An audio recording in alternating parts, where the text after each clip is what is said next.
¿Cómo está yendo la temporada, Sergi? Pues la verdad que está yendo genial. Hemos organizado todo desde un principio marcando unas pautas y las estamos siguiendo y los resultados son buenísimos. Así que estamos muy contentos, tanto Sergi como yo. ¿Qué objetivos os marcasteis a principio de temporada y dime si se están cumpliendo?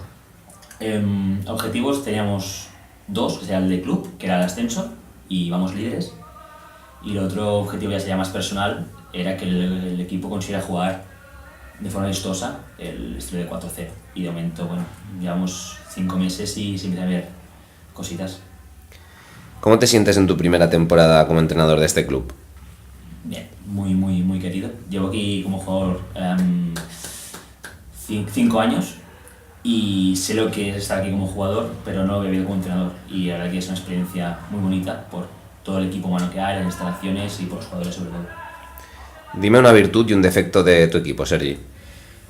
La virtud es el hambre que tienen. Son chavales que compiten mucho y tienen mucha calidad. Y supongo que parte de eso es el defecto, que como a veces se ven superiores al rival, pues muchas veces se confían y hace que a veces suframos más de la cuenta por el hecho de rajarse. De acuerdo, Sergi, pues muchas gracias. A vosotros.